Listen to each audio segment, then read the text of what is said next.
And as we move through this idea of winter solstice, what I like about it is that the days from now until summer solstice will be getting longer.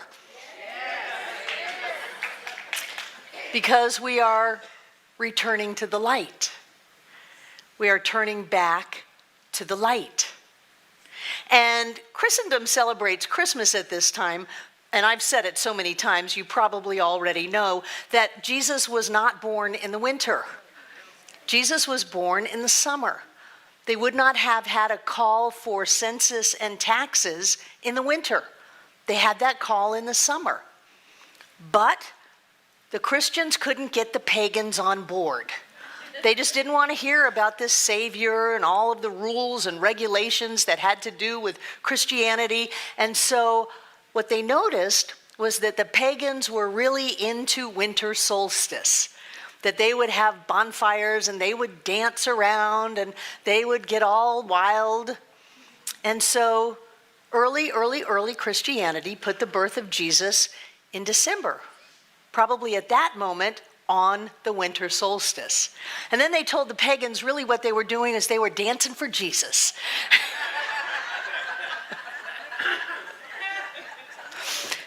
And if you tell somebody something long enough, they're going to believe you.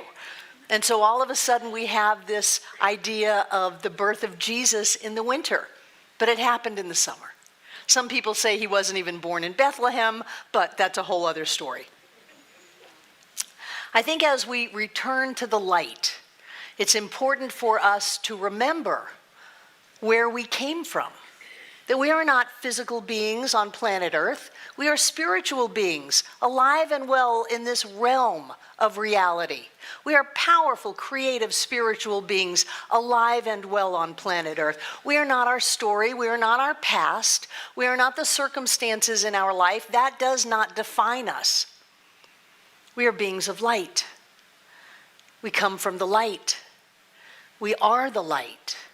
It is our job to be the light, to be a channel through which that light comes forth. I've often told you that you are light bearers, that you are the ones who said, transformation of human consciousness on planet Earth, I'm in.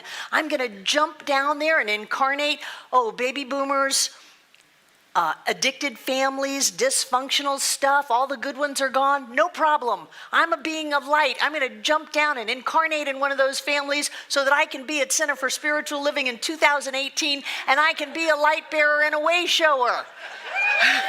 That's you. And you know, humanity is catching up.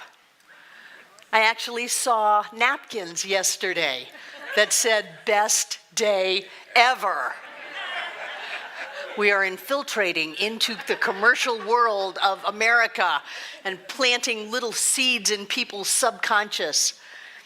We're holding the bar high to say that anything is possible, that God is right inside of us, and we can be, have, do whatever it is we choose, that we are powerful, creative, spiritual beings alive and well on planet Earth, that we are the light. And so here we are as light bearers, marching forward, holding our lights high, letting everyone else around us see which way to go.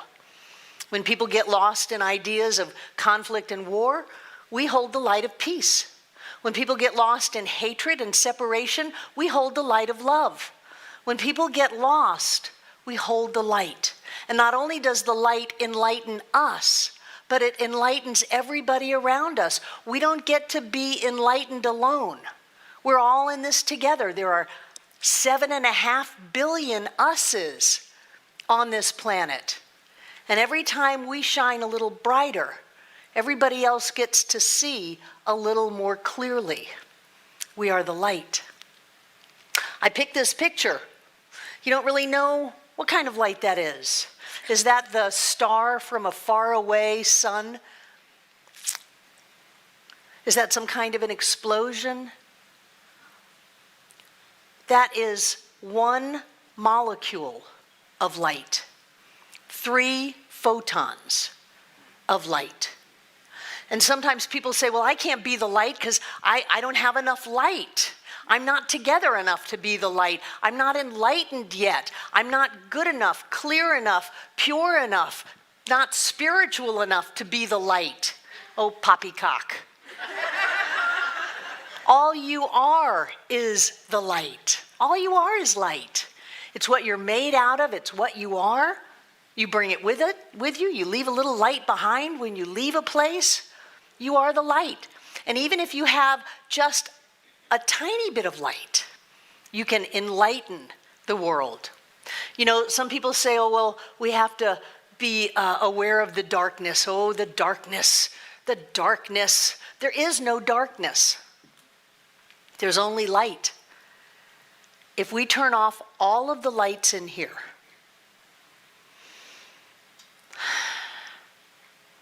and we light a match, that match will take over the seeming darkness. And if the room in the foyer is dark and we turn the lights on in here and open the doors, does the darkness come in here and put out the light? No. The light goes through cricks and crannies and any way it can to bring light wherever it is needed. There is no darkness. There is only light.